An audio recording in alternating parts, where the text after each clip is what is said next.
முதல்வர் போயிருக்காரு சார். முதல்வர் அதுதான் அடுத்து வர்றேன். இது சினிமாவில் நடந்த ஒரு விஷயம். சினிமாவை தாண்டி பார்த்தீங்கன்னா பெரும்பாலான அரசியல் கட்சி தலைவர்களுக்கு கொடுத்துருக்காரு. முதலமைச்சரை போய் பார்த்து கொடுத்துருக்காரு. முதலமைச்சரை அண்ணா அறிவாலயத்தில் போய் பார்த்துருக்காரு. அவர் எங்கேயோ வெளியில் கிளம்புறப்போ வாங்கி பார்த்துட்டு என்னைக்கு கல்யாணம், பொண்ணு மாப்பிள்ளை யார், இப்படி எல்லாத்தையும் ஏதாவது டீட்டெயிலும் கேட்டுட்டு நான் சென்னையில் இருந்தேன், நான் வர்றேன் அப்படின்னு வாங்கி பத்திரிக்கையை வச்சுக்கிட்டு வாழ்த்து சொல்லி அனுப்பிச்சிட்டார்.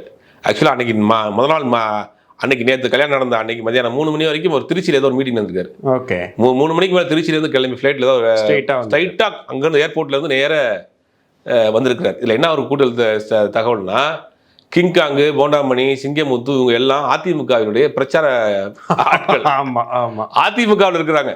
அதிமுகவில் இப்போ பிரச்சார நட்சத்திரங்கள்னு வச்சுருப்பாங்க, சிறப்பு பேச்சாளர்கள் வச்சுருப்பாங்க. அதில் அந்த குரூப்பில் இருக்கிறவர் அந்த மாதிரியான நிகழ்ச்சியில் போய் பேசக்கூடியவர், டான்ஸ் ஆடக்கூடியவர், அந்த கூட்டத்தை தேர்தலுக்கு பண்ணக்கூடியவர். அப்படி மாற்று முகாமாக இருந்தாலும் கூட, ஒரு ஒரு சிறிய நடிகராக இருந்தாலும் கூட அவருடைய உணர்வை மதித்து முதலமைச்சர் நேர போய் வந்தது. அந்த இடத்துல பார்த்தீங்கன்னா ஒரு மிகப்பெரிய கிஃப்ட் அந்த அவங்களுக்கு அதான்.